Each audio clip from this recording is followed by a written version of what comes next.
Súper. Entonces, las funciones seno y coseno son las funciones trigonométricas que hemos estado estudiando y se ven más o menos de esta manera. Bien, la función seno y la función coseno tienen un comportamiento ondulatorio que viene de su origen en la circunferencia unitaria. Por lo mismo, también cumplen con con dos propiedades muy importantes. Una de ellas ya lo vimos, que era la periodicidad.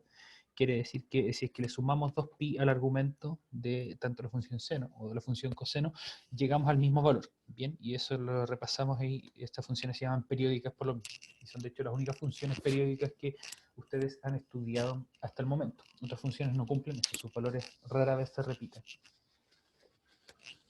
Y otra consecuencia de su origen en la circunferencia unitaria es el hecho de que sus valores o los valores que entregan van solamente entre -1 y 1.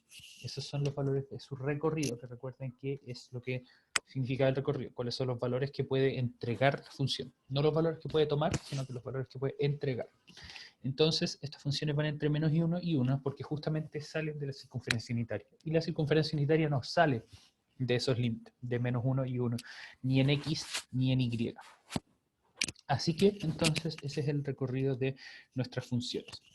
Vimos también en la clase de la semana pasada que estas funciones se pueden trasladar horizontalmente si es que le sumamos o restamos alguna cantidad. Bien, de hecho, aquí en Desmos yo tengo guardado acá el gráfico de esta función coseno, que parte como la función azul de acá, pero a medida que la vamos modificando, esa función se desdobla, entre comillas, o aparece una tercera función, que es mi función coseno modificada o trasladada. Y si se fijan, si es que llego hasta algún punto de modificarla hacia la izquierda o hacia la derecha, la función coincide con la función seno, y de hecho habíamos dicho que esa era una de las propiedades importantes, que seno y coseno se relacionan de esta manera, ¿bien? Y de hecho, para quienes tengan un poco más de interés de esto, no va a ser el enfoque principal que le vamos a dar ahora, a estas funciones, podían ustedes calcular cuáles son los valores de estas funciones trigonométricas para estos ángulos, bien, usando esta relación de carga. No lo vamos a revisar ahora porque, como les dije, no es el enfoque principal del curso. Esto, déjenme ponerle un modo proyector porque así se va a ver más grandecito. Ahí sí, súper. Bien, entonces, en lo que nos vamos a enfocar hoy es cómo se traslada verticalmente. Bien, entonces, además de trasladar horizontalmente la función seno o la función coseno, da lo mismo, se puede trasladar verticalmente mediante la suma de un valor c fuera del argumento de la función seno, o sea, fuera del paréntesis. Bien, y vamos a verlo de esta manera. ¿Okay? Y entonces ahora, en vez de, vamos a ir a una función nueva, o sea, un gráfico nuevo. Vamos a sacar esto y vamos a poner aquí una función que va a ser con mayúsculas ahí, seno de x, que recuerden que aquí tengo que ponerle sin porque está en inglés, viene de sin, aunque capaz que si lo pongo en español, nunca lo he probado. Español latam. No, es solamente el idioma de la interfaz, no es el idioma de la función. Ya. En fin, nada terrible. Entonces cuando yo le pongo seno de x acá y voy a hacer un poquito de zoom, elegí, lo voy a dejar entre -4 y 4. Entonces aquí voy a tener mi función base, que va a ser para comparar, y voy aparte poner un control deslizante acá, que va a partir en 0.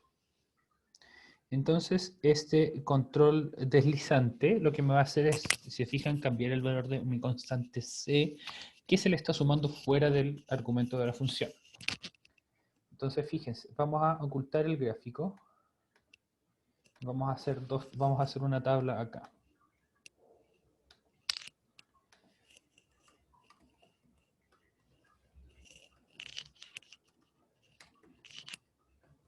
Entonces vamos a poner algunos valores de x y vamos a ver qué valores entrega la tabla.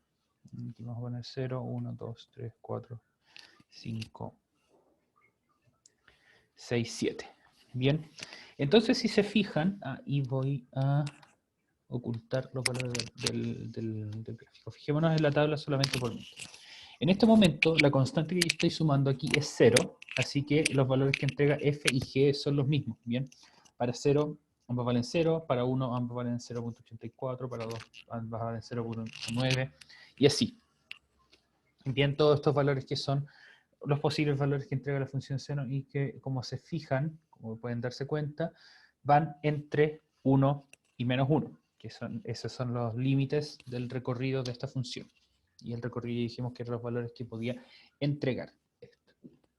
Ahora bien, cuando modifiquemos este valor de C, fíjense cómo cambian los valores de G. Vamos a poner C igual 1. Y ahora fíjense que los valores de G son todos 1 más grande que los valores de F. Por ejemplo, para x igual a 3, f, que es la función sin modificar, entrega un valor de 0.1411, etc. Mientras que g entrega un valor de 1.141112, etc. Bien, aquí faltan decimales. Si es que yo grando la tabla Barcerán, no. Veamos qué pasa para el otro lado. Si es que yo le resto, entonces, menos 2,5. Por ejemplo, esto es un valor que elegí completamente sin un patrón claro. Todos los valores son 2.5 unidades menores en G que en F. Por ejemplo, para x igual 5, la función sin modificar evaluada en ese valor es menos 0.95, mientras que la función evaluada en G, evaluada en 5, que es la función modificada, es menos 3.45. O sea, nuevamente es 2.5 unidades menor. Bien, así que me gustaría hacer una pregunta abierta para el curso, sin preguntarle a alguien en particular. Quien quiere responder puede hacerlo por medio del chat. ¿Qué ocurre en el gráfico si es que queremos ubicar, por ejemplo, este par de puntos?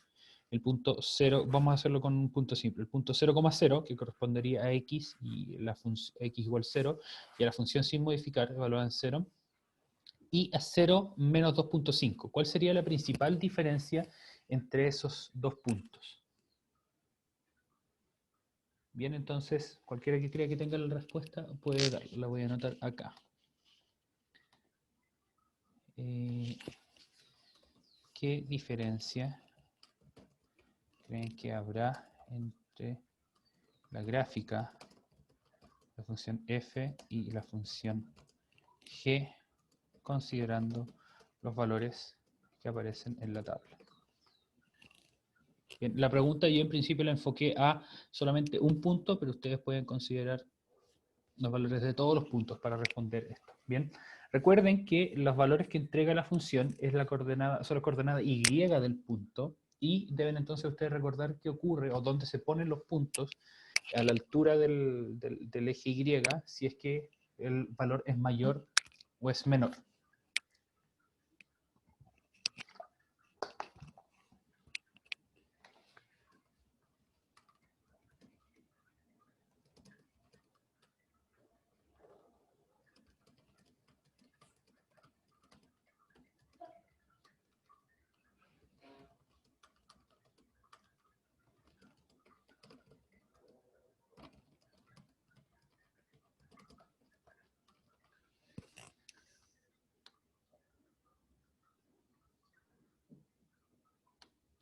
Ya, bien, aquí tengo una pregunta que voy a leer en algún momento, a ver si es que llega alguien más con su respuesta.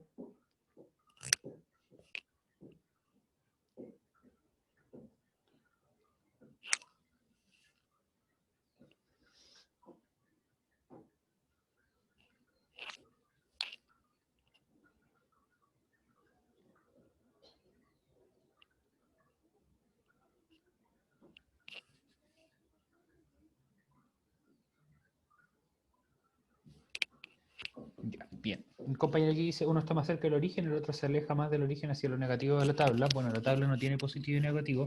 Me imagino que habrá querido decir hacia lo negativo del gráfico. Y en ese sentido tiene razón, porque al ser G menor que F, como ambas corresponden a la coordenada y de la función, o sea, el valor que entrega la función, representa la coordenada y del gráfico. Al ser un valor menor, va a estar más hacia abajo en el gráfico. Y justamente vamos a ver ahora los valores de los puntos de mi función f, son esos de ahí, mientras que los puntos de mi función g son esos que están más abajito. Bien, entonces los valores efectivamente se trasladaron hacia abajo por restarle una cantidad o sumarle una cantidad negativa. Déjenme poner acá eso de ahí y esto de aquí. Súper. Bien, y como ustedes se pueden imaginar, ¿qué pasa si es que esto lo hacemos con valores positivos? O sea, si le sumamos, lo que va a estar ocurriendo es que vamos a estar trasladando la gráfica de la función, los valores, y por lo tanto la gráfica de la función hacia arriba en el eje X. O sea, esto es una traslación horizontal. Perdón, vertical hacia arriba. La traslación horizontal fue la que vimos el lunes. Bien. Súper. Y esto no es exclusivo, nuevamente, de la función seno. Podemos hacerlo con la función coseno. Ahora déjenme cambiar esto también. Si se fijan, ambas entonces se trasladan hacia arriba o hacia abajo. Bien. Exactamente. Es la misma figura, pero estando en algunos casos más abajo y en otros casos más arriba.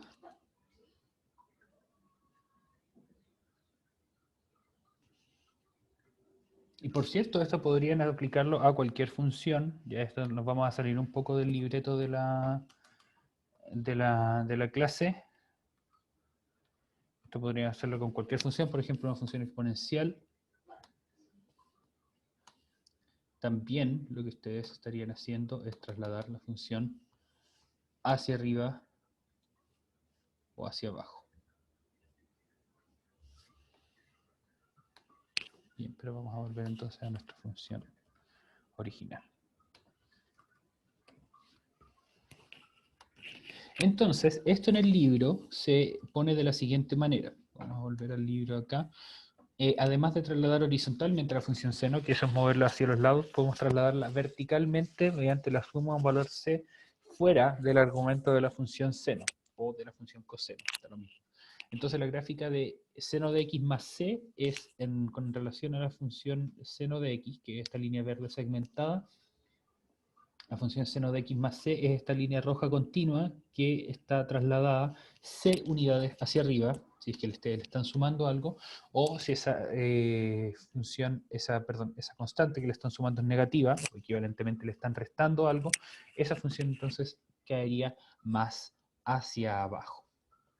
¿Bien? Súper. Entonces, para combinar estos dos hechos, lo que vamos a hacer es mezclar las dos ideas que tenemos, ¿bien? O sea, las dos opciones que tenemos para modificar una cantidad, una función. En este caso, entonces, tenemos una curva, que es la curva morada, que va a ser nuestro punto de control, que es la función seno de x sin modificar, y aquí tenemos la función negra, que va a ser nuestra función modificada.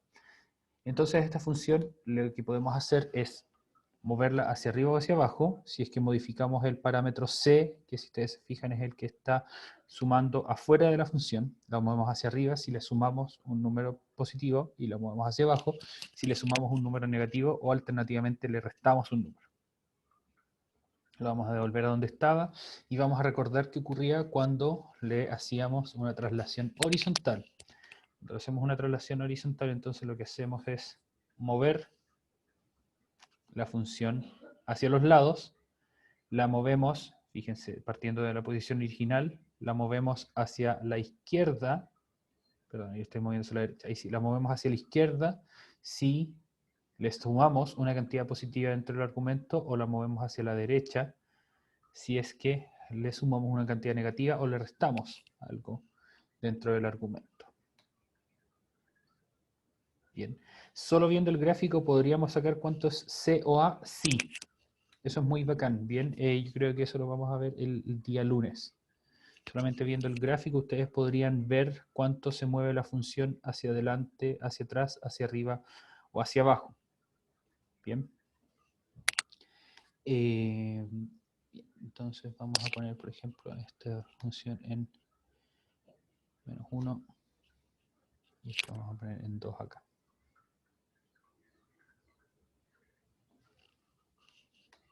Bien, entonces aquí se fijan que los valores están corridos, por ejemplo, aquí el peak está en 1, pero aquí el peak está en 3, entonces eso les podría a ustedes decir, ah, ok, entonces como el peak está 2 unidades más arriba, esta función está corrida 2 unidades más arriba. Y además, el valor de x para el cual se alcanzan esos peaks, y si es que ustedes los comparan, en este caso tenemos pi medios, y aquí tenemos otra unidad que es decimal, pero si yo les pusiera aquí algo así como esto, ustedes ahí podrían decir, ah, fíjense que el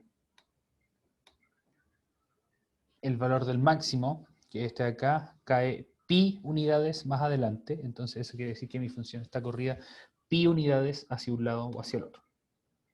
Bien, ¿podría poner cuadriculado? Sí, perfecto. Vamos a la cuadrícula.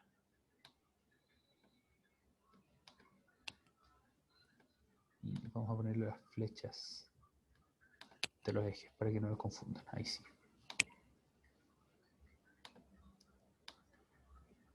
Gracias, profe Claudia, por la sugerencia. Entonces, claro, esa es una de las técnicas que ustedes podrían desarrollar para identificar cuáles son los valores de A y C viendo el gráfico, pero no nos vamos a enfocar en eso ahora. Bien, súper. Entonces, veamos qué nos dice el libro de la asignatura, que si nos puede entregar algunos ejemplos para ver la aplicación de esto. Bien, entonces, ya vimos la traslación horizontal, la traslación vertical, pongámoslo a prueba entonces en un problema, que es esto de acá. Bien, dice, la posición de un resorte con una masa colgada con respecto a su punto de equilibrio se modela mediante la siguiente función. Recuerden que las funciones las podemos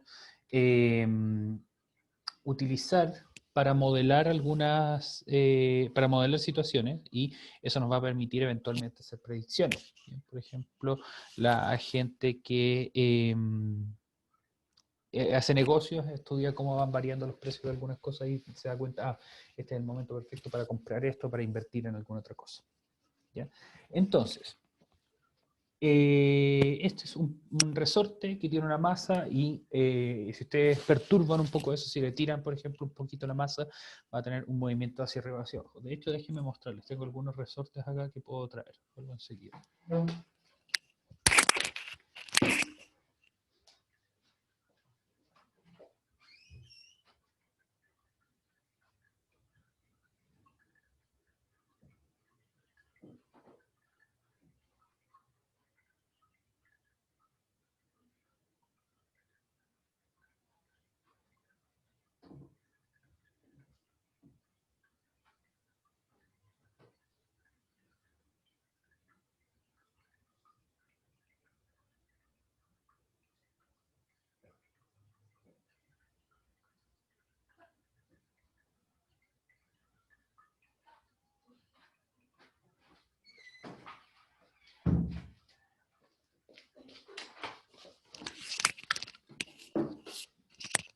Ya, excelente. Entonces acá, vamos a ver si aquí me veo bien. Aquí tengo un resorte y tengo aquí un muñeco de Bing Bong de la película Intensamente. Creo que esto está hecho para ponerlo al revés, pero no importa. Entonces, el resorte tiene este largo normal, voy a aprovechar de explicarles un poquito de física, y por la fuerza que se le está ejerciendo, que es la masa del objeto que estoy colgando, va a estirarse. Bien, si ustedes recuerdan su materia de segundo medio, quizás vieron la materia de fuerza elástica y ley de Hooke, y se estira. Entonces, si es que yo lo perturbo un poco, o sea, si yo lo estiro un poquito más y lo suelto, esto va a tener un movimiento ondulatorio porque el resorte tiene una fuerza que se llama fuerza restauradora, que lo que hace es intentar devolverlo a su posición original. Bien, ya. Súper. Entonces, es una situación similar a esa en la que se está presentando en el problema y vamos a pasar a describirla en un momento. Pero antes, aquí uno de sus compañeros tiene una pregunta. Bien, sí. Hola Tomás, ¿cuál es tu pregunta? Hola, profe. Ya que habló de física, ahí estamos viendo esto. Pregunta lo que mostré en el plano cartesiano sobre la forma y cómo se movían. ¿Se usan para las ondas? Sí, por supuesto. Por supuesto. Una manera de representar las ondas es justamente con este tipo de funciones. De hecho, hay un tipo de ondas que se llama sinusoidal y que se expresa justamente con este tipo de funciones. Aunque, por lo general, las ondas son un poco más complicadas que eso, pero estas se usan como una base para generar todas las ondas disponibles. ¿Qué ocurre? Déjenme mostrarles aquí un ejemplo muy rápido. Si yo tengo una onda como esta. Bien, voy a poner, tiene que ser sin, ¿verdad? Esa onda de acá. Bien, y si yo a esto lo voy a sumar otra onda que va a tener un periodo, y vamos a ver pronto qué es el periodo más corto. Si se fijan, esta es una onda que es más chiquitita, y yo la sumo acá, me va a modificar un poco la forma de la onda. Y si yo le sigo sumando, por ejemplo, esto de acá, me la modifica y voy a sumar un par más.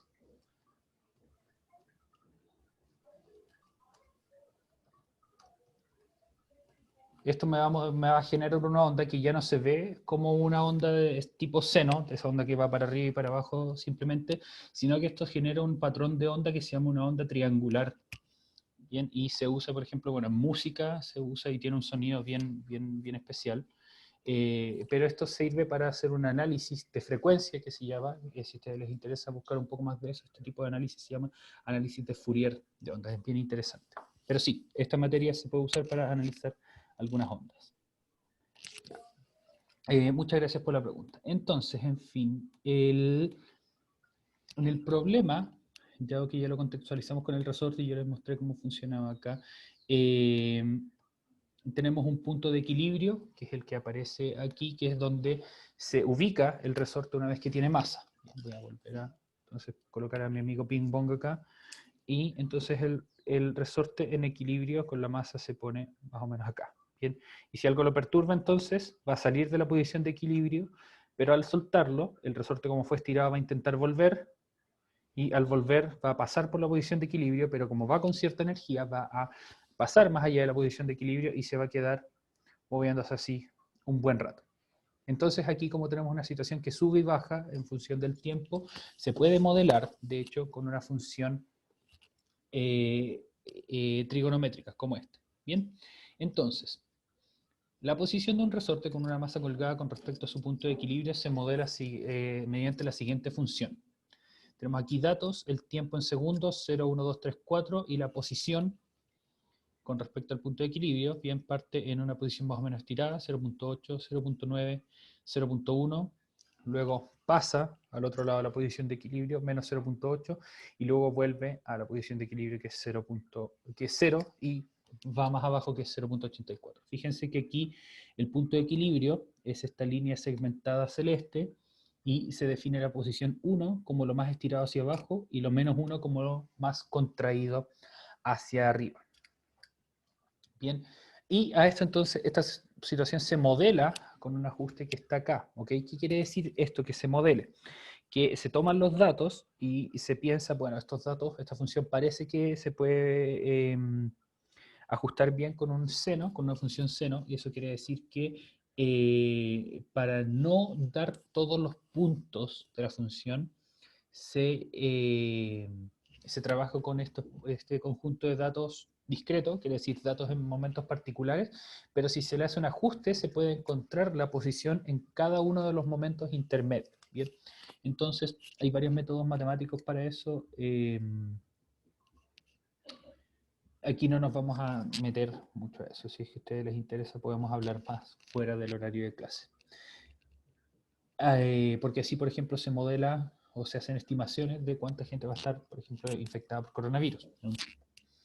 Entonces, el ajuste que se hace es con una función seno de t que entrega estos valores. Bien, fíjense que para el mismo tiempo entrega en vez de 0.8, 0.84, 0.9 a 0.91, 0.1 a 0.14, menos 0.8, menos 0.76 y 0.84, 0.84. Bien, entonces con esto vamos a responder algunas preguntas. Bien, me gustaría que nos enfocáramos en la primera, y las otras dos yo creo que las vamos a ver en la clase del día lunes. Bien, la primera dice, el modelo corresponde a un buen ajuste y justifica. Bien, esta es una pregunta en que ustedes van a tener que realizar un análisis porque no hemos visto, o no hay, perdón, un análisis sin tantas herramientas porque no hemos visto justamente ajustes matemáticos y ustedes tienen que pensar si es que efectivamente esto corresponde a un buen ajuste y bueno, tienen que pensar también qué significa tener un buen ajuste. Bien, entonces me gustaría, si es que la profe Claudia está por ahí, que me había dicho que tenía algunos problemas de internet, que me ayude seleccionando personas. Vamos a ir a nuestro... Aquí estoy. Vamos a ir entonces, como todas las veces, a nuestro confiable generador de números aleatorios. Vamos a escoger una persona del 1 al 23 y la persona seleccionada es la número 6. 4, 5, 6. Camila Olivares. Ya, súper. Camila, entonces, buenos días. Puedes interactuar por medio del chat o por medio del micrófono, como que te salga más cómodo. Y me gustaría entonces que respondieras a la pregunta A, que es la que pusimos recién aquí. Si crees que el modelo corresponde a un buen ajuste, sí, no y por qué. Fíjense que aquí, como les decía, esto ustedes tienen que pensar, pucha, ¿qué significará que esto sea un buen ajuste? No les hemos dado muchas herramientas, pero me gustaría que ustedes exploren su creatividad. Bien, pueden pensarlo en esto como si es que ustedes piensan que la ropa les queda bien entallada o no. El modelo entonces se entalla o se ajusta bien a los datos. Pueden pensarlo por ese lado. Por mientras, veamos si es que Camila responde o no. Profe Claudia, preguntémosle a otra persona para contrastar sus ideas. A la persona número 13, por favor. Ya. 1, 2, 3, 4, 5, 6, 7, 8, 9, 10, 11, 12, 13. Kaylee Ollarse. Súper. Entonces, la misma pregunta para Kai. Si es que el modelo corresponde a un buen ajuste o no. Por mientras, por supuesto, si es que ustedes tienen alguna idea o tienen alguna opinión, si es que este modelo es bueno o no, pueden decirnos por medio del chat.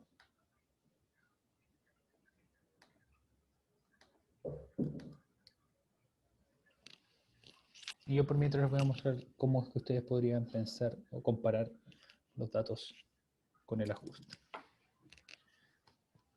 Entonces vamos a ir por mientras acá.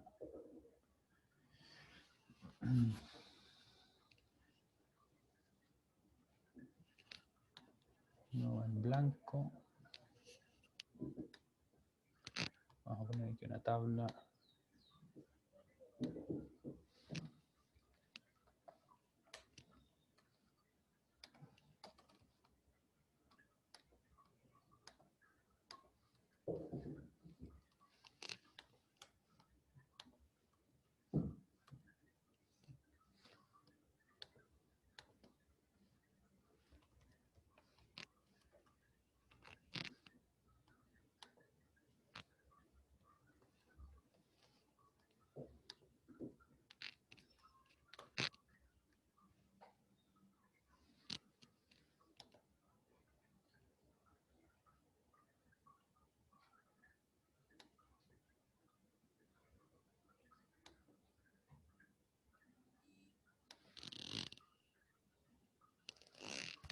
Bien, por algún motivo, sí, parece que esto está corrido.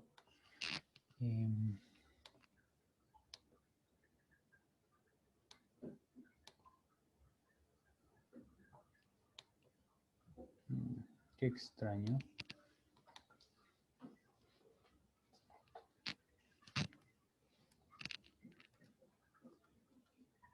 Ya, vamos a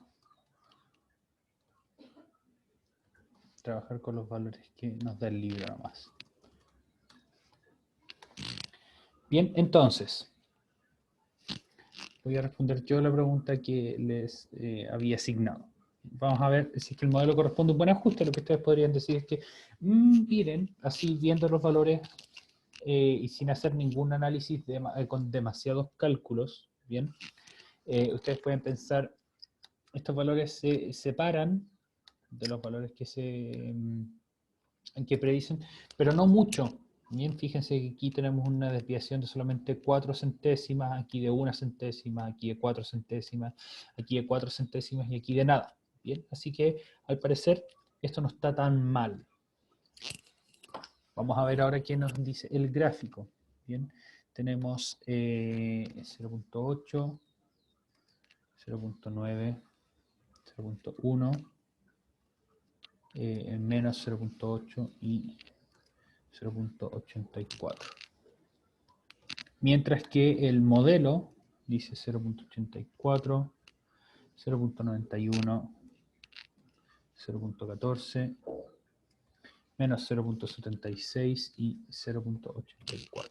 Bien, vamos a hacer zoom a esta parte de acá, donde si ustedes se fijan, los valores no están tan mal, ¿ok? No están tan lejos y de hecho aquí hay uno que coincide. Así que eso podrían ustedes haber usado para decir, el modelo al parecer no se ajusta tan mal.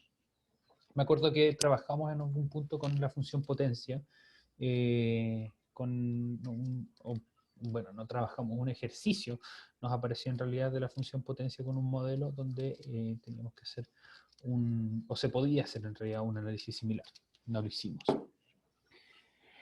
Pero eso es una pregunta solamente para que ustedes puedan desarrollar un poquito de habilidades de análisis de tablas. Lo importante son las siguientes. Bien. Entonces, ¿qué ocurriría si el punto de referencia, en vez de ser el punto de equilibrio que está acá, fuera el punto de soporte del resorte?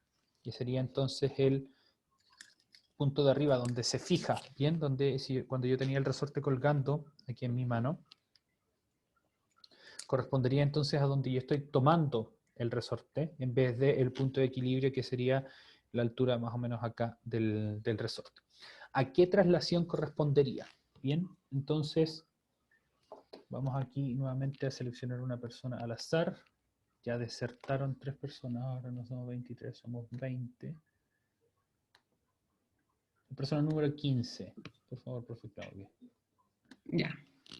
3, 4, 5, 6, 7, 8, 9, 10, 11, 12, 13, 14 y 15. Sebastián Pessoa. Ya, súper. Sebastián entonces puede interactuar por el medio del chat o por medio del micrófono, como le salga más cómodo. Bien, entonces me gustaría que intentáramos responder la pregunta B de este ítem 2, que dice qué ocurriría si el punto de referencia fuera el punto de soporte del resorte en vez del punto de equilibrio. Bien, si se fijan, se establece la existencia del punto de equilibrio como referencia en el enunciado porque dice con respecto a su punto de equilibrio. Bien, entonces ahora las posiciones no se miden con respecto al punto de equilibrio, sino que se miden desde acá arriba. Bien, entonces, teniendo eso en cuenta, la pregunta es, ¿a qué traslación correspondería este cambio en la referencia?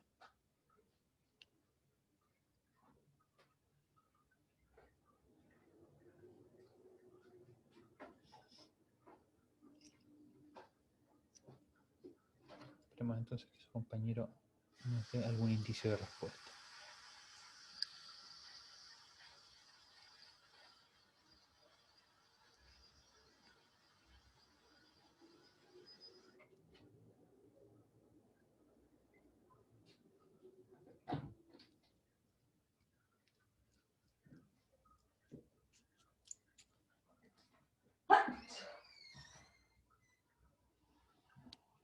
Bien. Nuevamente entonces lo tendré que hacer yo.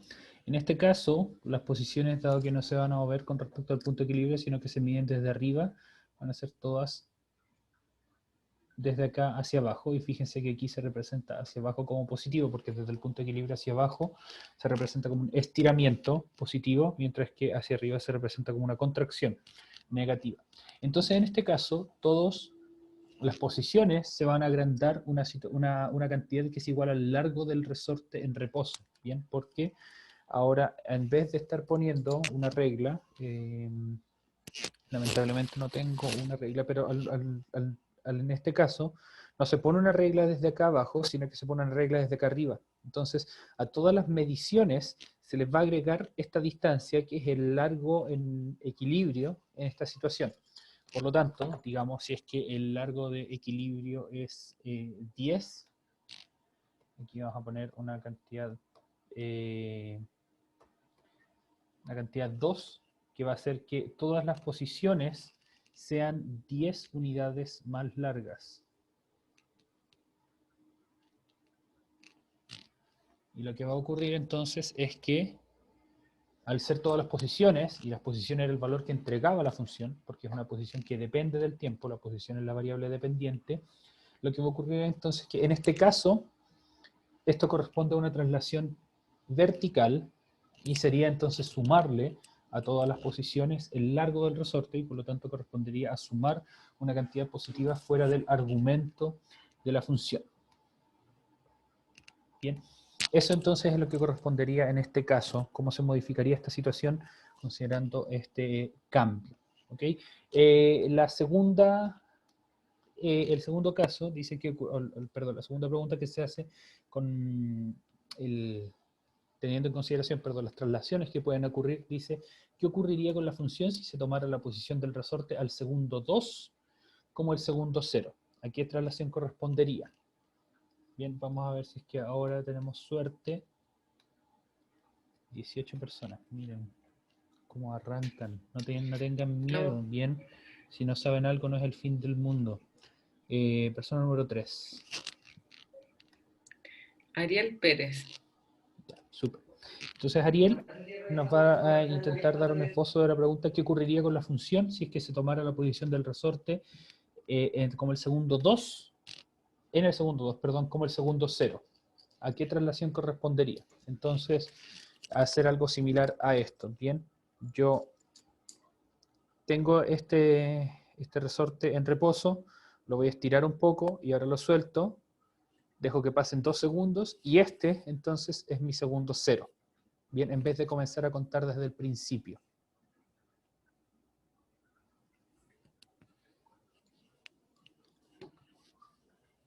Yo por mientras, esta se correspondería, por cierto, al ítem C, y voy a copiar acá en el Desmos, o en la tabla que tengo acá, voy a poner una nueva tabla. Voy a poner aquí nuevamente T y P, no puedo poner lo mismo, entonces voy a poner aquí T2 y P3. Ahí sí, y aquí voy a entonces poner las posiciones que teníamos. 0.84. Y lo que va a ocurrir ahora, de hecho con esto ustedes pueden verlo de manera más clara, es que el segundo 2 va a ser nuestro segundo 0. Entonces este va a ser nuestro segundo 0 y vamos a contar entonces de aquí hacia adelante. 1, 2, déjenme cambiarle el color acá. Y para atrás entonces vamos a tener números negativos, menos 2 acá. Y entonces comparémoslos con la posición original, que está acá. Bien, fíjense qué pasó, intenten darle una vuelta y vamos a responder esta pregunta entonces al comienzo de nuestra clase del día lunes, ¿ok? Donde también vamos a poner en nuestro documento digital todo lo que hemos aprendido hoy. Bien, espero que para esa clase tengan un poco más de ánimo y si tienen muchas dudas que se animen a preguntarlas y que simplemente no se queden sin participar. Que estén muy bien, cuídense mucho y nos vemos la próxima semana.